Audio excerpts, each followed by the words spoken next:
Hey everybody, Bobby Medina here, bringing you another exclusive and super fun interview with a very interesting and exciting trumpeter and musician. But to introduce him, I'm going to bring on my very dear friend, great trumpeter, commercial player, lead player. He's worked with everybody, and he's also the author of his own trumpet book, Trumpet Voluntarily, which I enjoy and work out of. Here, I will introduce the great Paul Barron.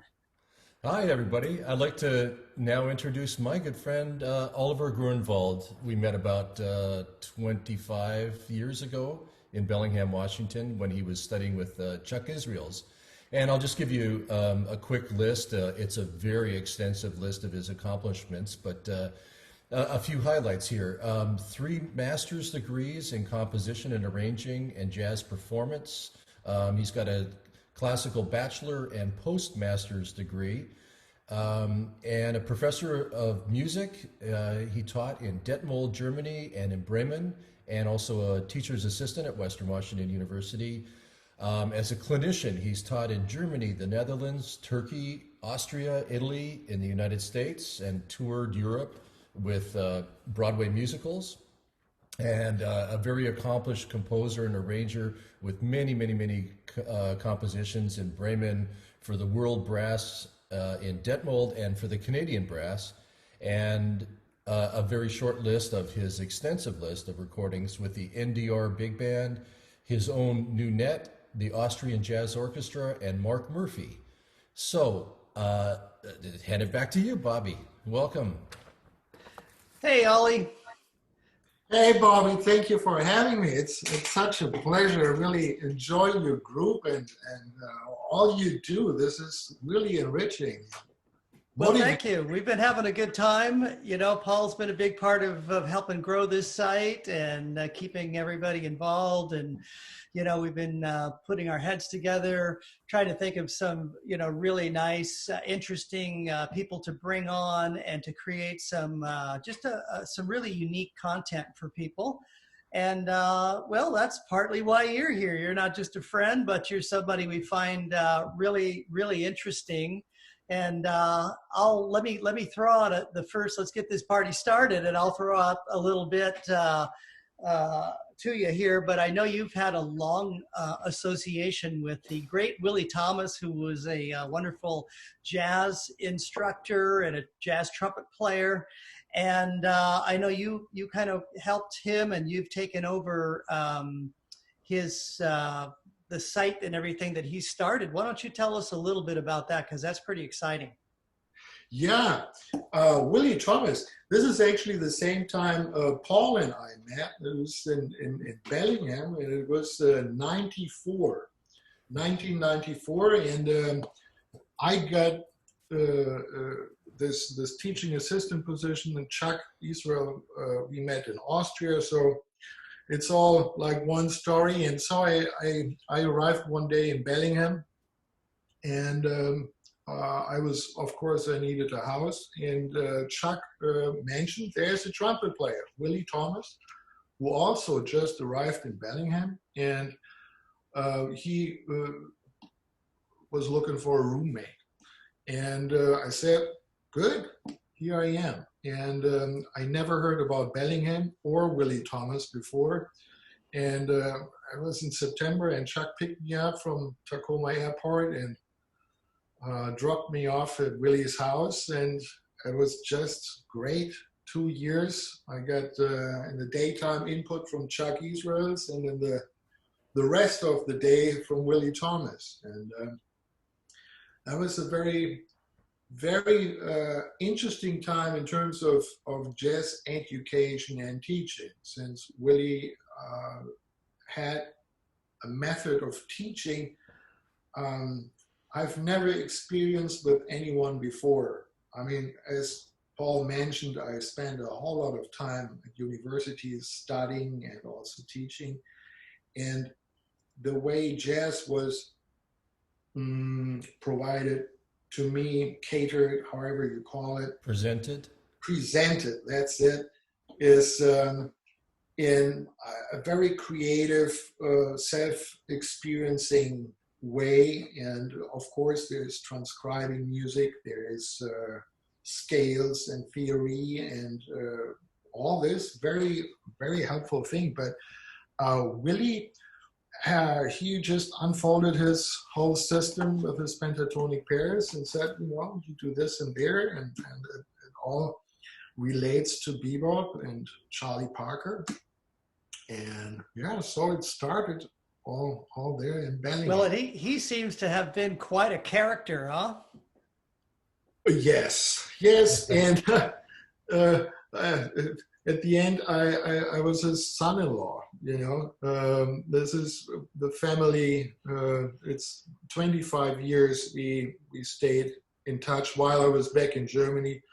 I also remember Paul and I staying in touch and writing emails and so forth. And to be honest, sometimes I don't know if after Bellingham I went back to Germany, or after Germany I finally went back home to the Northwest here. It's such a great feeling to be here, and having also a little part in the Seattle jazz scene. Yeah, there's a nice scene here. I mean, up until a few months ago, I guess, it's been a really flourishing and creative community that that I've been involved with, and Paul's been involved with it too. We all get involved playing in the different bands and writing. I have, like, your group is very interesting. I have more of a Latin jazz band kind of thing that I do, and there's a lot of big bands around and stuff. So it's quite varied, and it's nice to talk with other people. Well, why don't you show us a little bit, if you can share a little bit of the screen here with us, and take our listeners through what it looks like a little bit, and show them, because he's got a quite a really cool system of improvisation, kind of learning how to get into it, that's guided step by step all the way from beginner through higher levels, right? Yes, and I'm thankful for the opportunity. When I posted this video with him playing when he was 15, I saw a lot of comments about where people met him as an educator. So it's great to have the chance to show a little, because all this really ended up in his website. He started this website at the age of almost 80. This is the way he would phrase it. And it's a huge compilation of videos. Here you are. And if you remember, as you see up here, you're welcomed by your name. That's me, Oliver. And he always used to say, yo, right? When he would say hi, yo. Yeah, yo. And when I got here, finally, I retired officially from my teaching positions in Germany in 2013. And I had a little sabbatical. So actually, practically since 2013, I'm here on the island, and he has a cabin on our property. And every 2-3 days, at least, I was down in his cabin and working. He's a worker. He practiced every day. He's figuring stuff out, and this is how this website is coming together. Is a compilation of things where, in his practicing, or when he was teaching other people, like with Skype, he did some Skype lessons, and he was reflecting all this, and he said, well, this is what's needed. And then he would sit down and put a lesson together. So that is the starting page. You can see here you get to the lessons. We have a little block here. Soon to come will be a forum where you can exchange your experiences with Jazz Everyone. And here's something about Willie. There are some tracks. Here's, by the way, also the video I posted in your group. And this is how the website is structured, with lessons. You see here on the left side, here's Yeah,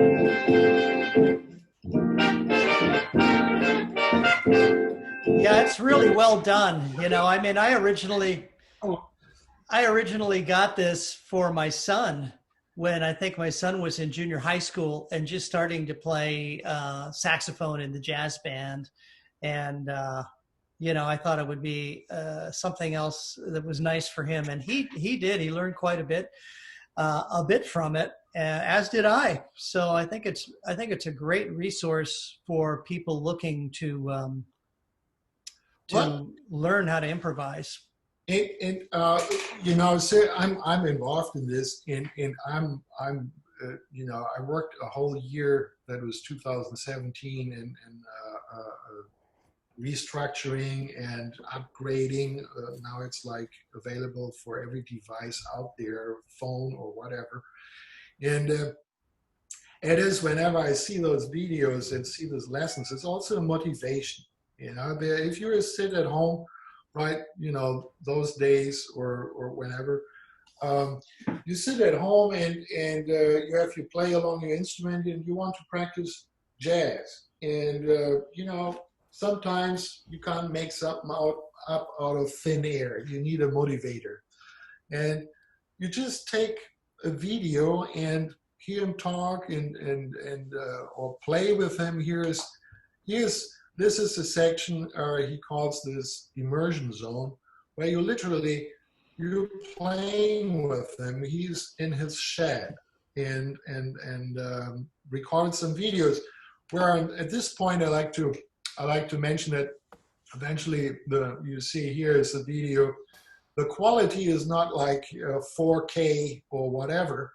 It's almost, we thought about just making a sound file out of it. But then I find it's so charming. It is like the real Willie, and this was when he real time surfed a play along where you can. Yeah, he had such a great personality, you know. I mean, I think it really made it, you know. Yeah. And it was fun listening to him play and the way he explained things. It's very, very cool, you know. And he was super experienced, you know. He had a lot of clinics and stuff he'd done over the years.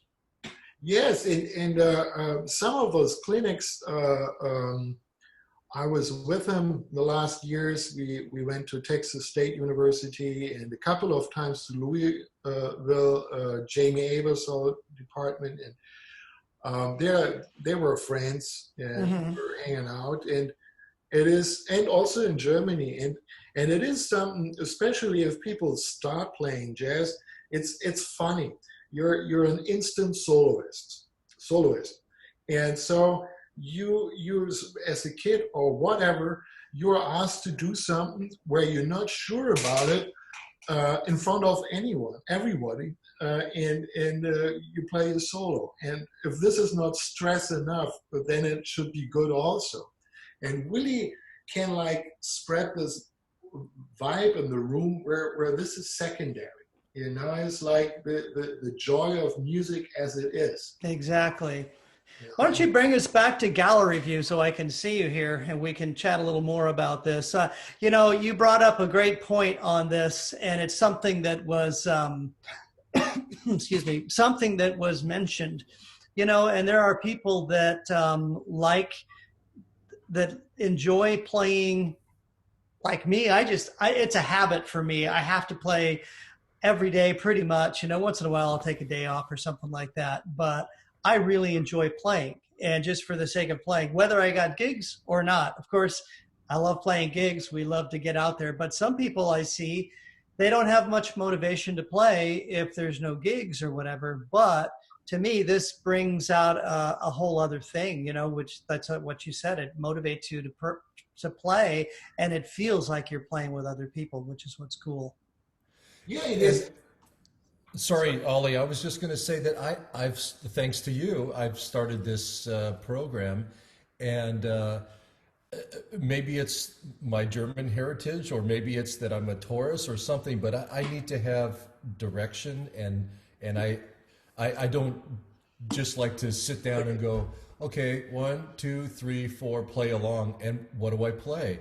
And for Willie to give me 4 notes or 6 notes or something, and the call and response, I think, has been so helpful to me. I really in 4 days now, I feel like my ears are twice the size. This is amazing. This is actually Clark Terry formed those 3 spots. It's about imitating, assimilating, and innovating. And when you hear Willie playing, it's sometimes when you do this long enough, I know, of course, a lot of those tapes, you start hearing something for your own. It's like the call and response is like call and call after a while. And this is something where I think is a huge advantage is in terms of should I call it speed. It is Willie's website, and the way he taught has also a certain amount of directness. That's not like a lot of pedagogy, warm up, whatever you get off the site, you can take to the stage immediately, and because it's in the music. And this is an aspect I found very, very interesting as being also an educator, how much time sometimes you sort of, I wouldn't say waste, but you need to prepare actually the event, the real, this is what it's about. Okay, let's just practice thirds or so. Well, you just need this third there and you make it run. So this is, Practical application of it. Yeah. Yeah. Yeah. Yeah. And it's nice to be able to walk away from a practice session, feeling like I really took something away and I can get through this tune, rather than, well, I learned a bunch of scales, but you're still sort of scratching your head. One thing I learned from Bobby Shu many, many years ago was he had a thing called snowballing. And basically snowballing meant what he would have me do is he would say, just practice one thing. I don't care what that is. It might be some little lick. It might be some technical thing, whatever it is. And practice that. I don't care if it takes you 30 seconds or if it takes you an hour. But don't leave until you figure out that one thing. Put your horn down, go get a drink of water, walk around, pet your dog or whatever, then come back to it, and then go to number 2. And then pretty soon when you have these things really down like that, it's like a snowball. It starts off small and it starts to roll and it starts to get bigger and bigger and gain momentum. And I kind of feel like that with Willie's, with this Jazz Everyone thing. Yeah, he liked the word system. Maybe you have figured out by now I'm actually from Germany, accent. And we never noticed. Thank you for being patient. It is the structuring of the structure of practicing. There's the first corners where he actually starts with people. There's always an introduction of a topic, a development, applying, improvising, and ear training, and then also reflecting what you have learned. And this can stand for its own and can be applied to your own idea. There's this thing I have experienced all the time when I was teaching, and experienced with myself also, is the trade between what is better, his idea or my idea. And I would highly recommend to say that Willie's idea is the bebop idea. It's the bebop school of jazz. Now in 2020, latest, there's European jazz, there's Italian jazz, there's all kinds of jazz. But one day I sort of compared it to Bach. There's like you play all kinds of classic music, but there is a center was developed in this area where Bach was important. And if you are working with Willie's system, you can learn bebop, but you can also enrich yourself and play your own style or whatever you like to play. And I think this is very important to see that that Willie is very strong with his preference for bebop and this era. But it's not something where you're not limited. Maybe this is what I like. Right, it's adaptable, and you can adapt that to your different needs. So I think that's cool. Well, I think that everybody, you know, if you're looking to learn to improvise or get better at improvising, this jazzeveryone.com is a wonderful, wonderful tool, wonderful site that Ollie here is keeping up and expanding and making it better. I'd like to make a little left turn here because I have to tell you, I am like a huge fan of not just your ensemble, but your writing. I mean, your writing is incredible, you know. And so, why don't you give us a little background on that and what you do with this what's called your new tet, right? Well, it's called New Net. New Net. Sorry. This is a word game. Actually, we call it no net. That's the classical term, and that implies the word no. And I just wanted to be more positive, so I said, let's call it New Net. So, and also it does not really limit me to 9 people. We're already 10. We're actually with 4 saxophones now, and this is actually happened because we just recorded this feature CD featuring Jay Thomas. It's called I Always Knew.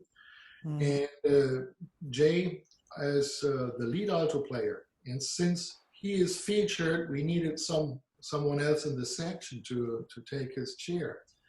And we loved him so much, so now we are 4. We want him with us. That was actually also something we're starting in the time in '94 when I met up with Paul Barron, also with Dan Marcus and Jay Thomas. And when I came back in 2013, you see, I'm saying I came back. It actually all, you know, came together quick, and it was, I don't know. I think sometime spring 2013, I saw myself rehearsing this band at Cornish College in the band room, and it was amazing. And then, you know, we just kept working. We had a pretty quick gig with Earshot Jazz Festival at Tulips. And then there's a whole set of videos from our concert at the, what is it called? Good Shepherd Cathedral in Seattle. Mm-hmm. And then the CD, and the CD is really, really highly appreciated. It was like 20 weeks in the charts of Jazz Weekly, is this called? Yeah, that's cool. You know, I mean, I've seen the videos. I mean, if people want to see the videos, they can go over to your site. What is your site again? Your personal website? It's my name, Oliver Groenwald.com. Okay. Yeah, I mean, there's a lot of nice stuff posted there. I really have enjoyed it. You got you and Brad Allison are playing trumpet. He's another great trumpet player. Of course, Jay Thomas is not just a great trumpet player, but he's a marvelous saxophonist, you know, and Dan Marcus too, a great trombone player. You know, he and I, we've worked together over the years too, in different shows, and he's played with my band a number of times, and we're both former Ray Charles members, so we have that in common, which is kind of nice. Well, I'm really, really blessed to have the chance and have the band together, and we are all able to rehearse at a nice place. There's another really good writer is Kurt Burke. I don't know if you know him. Yeah. He's out in Bellingham, Bellevue. And I knew him That down in was, LA years ago. yeah, yeah. I also, we're in touch. I like his arranging a lot, and I'm in his rehearsal band. When Jay's in Japan, I hop over to Bellevue and stuff. Hmm. Well, and the other things I'm writing is commissioned. Is I'm fortunate to work now 15 years for the German Chamber Orchestra, and I did a lot of crossover projects for them, starting with Richard Galliano and Oh man, I love that guy. He plays with a dear friend of mine in Sweden, a piano player named Jan Lundgren, and with Paolo Fresu, also the Italian trumpet player. So Richard Galliano and Fresu and Lundgren have a group together, and it is incredible. Really great player. He's an accordion player, by the way, everybody. and the last project, or one of the last, was with Ira Rantala from Finland, a piano player in this city. It's on ACT, which is a pretty good label in Europe, and that's great. And also, you probably saw on the website some videos from World Brass. This is a fantastic group. I'm also fortunate. That was one of my first commissions in Germany. Was '97 by this group, and now it's like 2 or 3 CDs we did together, and brass groups. Well, even in your introduction, I mean, you know, we had Ronnie Rom on a video with us a while back, and you've written for the Canadian Brass, and that's Yeah, as good as it gets when it yeah, comes to brass ensembles too. absolutely. That was the time when Jérôme Bevarts, a Belgian trumpet player, was a part of this group, and he actually commissioned that. That was a set of, because he also was singing, and yeah, that was, I don't know, long ago. And yeah, there's a brass quintet in Hamburg. I don't know if you've checked out my SoundCloud link. They're like, they commissioned brass quintet arrangements on Bach inventions and Hmm. Sinfonia. That was really fun to write. This is where, when you commission to write arrangements, you open yourself to arrange whatever comes your way. And that was an interesting commission. That was write something on Bach and write like you would do. Of course, with the hint that I'm a jazz musician. But then I thought, what could I do? And then you learn from the composer, and it's like a sort of give and take. There's Bach, and what I did, I stepped away from the idea of like doing a triplet feel swing kind of, but I took the chance and took all of Bach's offering of reharmonizing. And that was really nice. If you the Sinfonia, the slow, it's a 3 movement practically thing. That was a trip, how you can work with music. And this is maybe back to the new net. I do compose and I do have my own, writing, but I really love the American songbook. They're amazing. I will never get tired of Stella by Starlight or any of those compositions. And the thing is, the part of creativity to work with a standard everyone knows is like, this is on the way back is when I listen to someone and I get a CD in my hand, the first thing of all his own compositions, I'm looking for a standard I know. And then I can see what he does with that. And then I can see, this is where I have my joy. And, I still listen a lot of times to the trio recordings with Bob Brookmeyer, piano trio, or Bob Brookmeyer with Bill Evans. Or Thad Jones playing quintet. All those great arrangers, what they do in a small group, and where they go with this. And it all started really with Chuck Israels. Kudos to this time with him learning this. He opened up the box, and I remember we were laying on the carpet in his house in North Garden Terrace in Bellingham, and listened to Bill Evans, and I said, this is amazing. And Chuck said, okay, explain to me what is amazing here. This is where the emotion gets into, okay, why is it amazing? I like it, but why do I like it? And then you start to analyze, and this is a part of studying arrangement or, composition, is analyzing something you like. Good Well, time. cool. How about you, Paul? Do you want to get in on this? You got any other questions here for Ollie? Well, I think that the audience would really appreciate just sort of a little nugget of information. I'm now taking maybe a right-hand turn to the pentatonic pairs. If you can just entice everybody with that little bit of knowledge of what that system is. I think that would draw, for me, I'm sorry, I almost stopped my question and now I have more to say.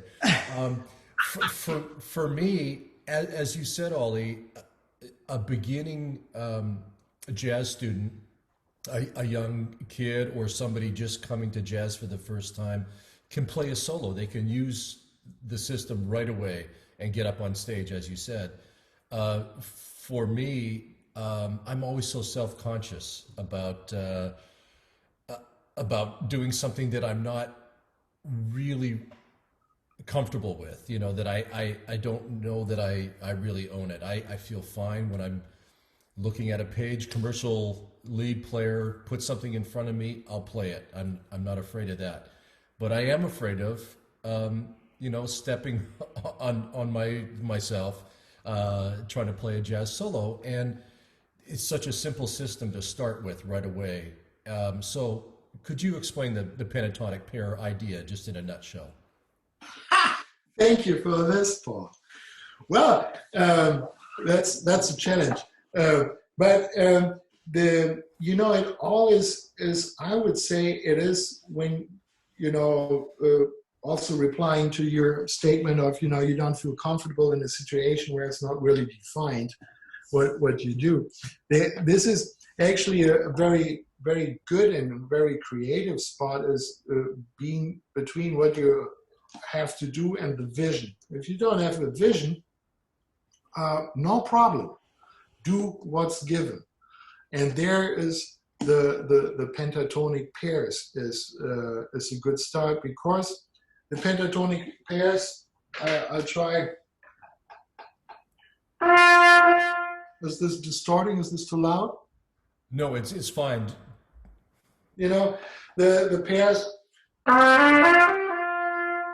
those four notes, this is already a lot. You can reduce the pairs just to one pair.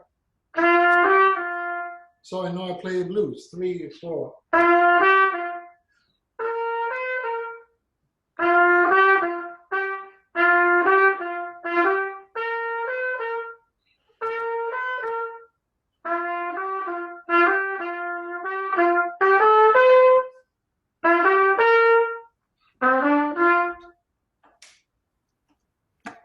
Great starting point.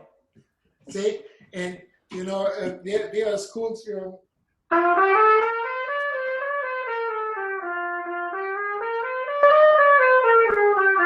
you train to play scales and all this, and this kid doesn't have even the range to do it. And this is what I saw in '98. That was the first time Willie was in Germany, and we knew each other. He did a lot of work in Germany, and working with kids, and it's not like blowing off the candle before it's even really has a flame. And they're all like they're with their trumpets, they're nuts. They don't have a a lot of barriers we learned later to have, you know, so they're really totally open. And you give those two notes, and with his humor, you go. And then you just add to it, you know, at the end, I played, you know, all, you can,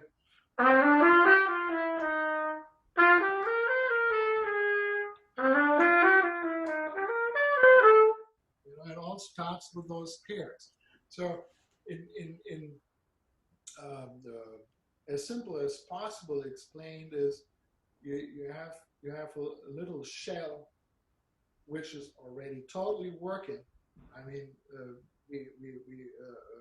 what is the Ellington's blues, Siege and blues? You know, it's just one note. You know, it's rhythm, and then you have something to extend on. The track for people who are actually saying, and this is very well meant, you know, play what you feel, and you know, every note is right, and all this that can be a burden, because you know, all of a sudden everything goes. So what goes? And so the pentatonic pair system is actually a reduction of tone material, and this tone material is defining, as you know, again the blues.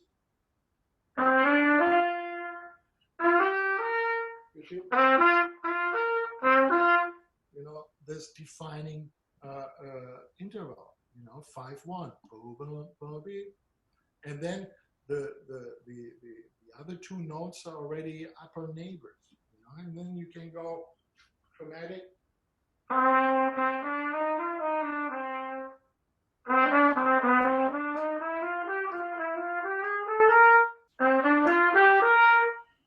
This is those pentatonic pairs connected with chromatic. And then you start hearing already what you hear all the time played by Charlie Parker or by whomever, because it's jazz language.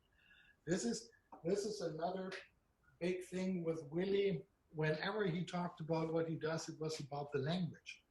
And that's gold. You know, this is to put like those 12 notes together so it doesn't, you know, make sense in a way, you know, musical identification with jazz and bebop. Well, I think whether you're a young kid or an old kid, you know, it's certainly a fun way and a useful way and a helpful way to learn. You know, I think that's really cool.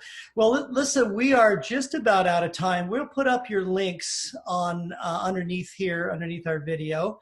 But I got a quick question for you that maybe people want to know about. What gear are you playing on currently? What do you use mostly? And let us know. Tell us about your horns and your mouthpieces real quick. Oh, my horns, this is Van Laar, Hoop van Laar. And before it was Selma. And I was looking for a horn. I can't remember anymore, but Hoop van Laar was in Sweden. And on the way back to Germany, I used to live in Hamburg. He stopped at my house. It was like a candy store. I had like all the horns there, and I could, and it's 2010. It's 10 years now. It is a Van Laar Orion, and the flugelhorn is I actually don't even know. It's also Van Laar. I like it. The Van Laar, I have to admit, I tried a lot of mouthpieces, and the only mouthpiece, it's not much about like how you like the mouthpiece, it's like how the flugelhorn likes it. And apparently the flugelhorn is going exclusively with Bach, at least when I play.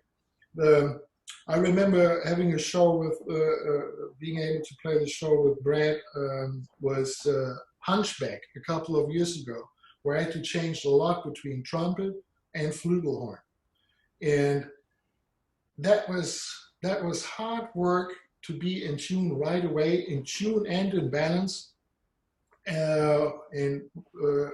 Since I do Bach mouthpiece, that works.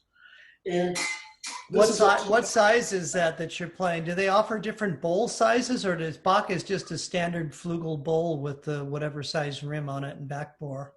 This is a 7 WL. I have like a wider rim. Mm-hmm. Yeah, and the trumpet mouthpiece I really like Warburton and also Bach, where I'm like I play 3, and Warburton is I have 5 MD 5D. It's wonderful. I tried recently a Mike Vax backbore, which was awesome. I have to, this is where I work. That would be a question. Maybe, I don't know if it's that important, but to learn about your thoughts or your experience about the connection between the quality of tonguing and the tightness or opening of the backbore. If there is a connection, I could, There is, but it's a subject of a long conversation that we should probably have a beer over. Yes, I would look forward to this. I really appreciate the IPAs you got here. We don't have this. Well, that's interesting hearing about those.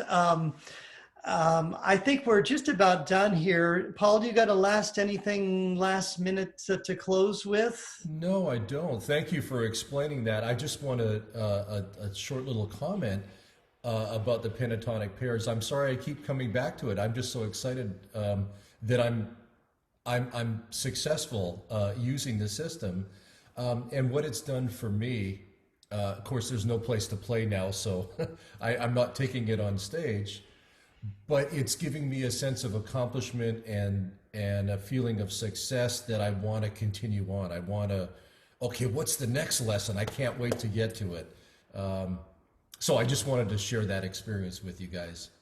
Thank you so much. Very cool.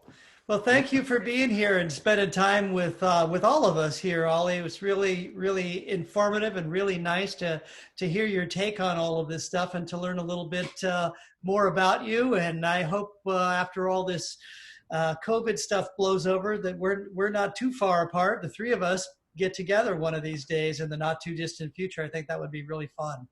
I think this is the first time we've had a group together that's all in the Northwest. That's true. Yeah. That's true. Well, we'll look forward to it. We'll put some info up here, and feel free. Maybe people have questions about it online, so keep your eye on the post. And if you have some ideas or questions you want to present to Ollie, write them down there underneath the video that you see. And if he's got some time, he'll chime in a little bit for you. How's that sound? Oh, wonderful! Thank you so much again for having me. Okay, guys. Thanks so much. We'll look forward to seeing you soon. All right. Bye-bye See now. you guys. Bye.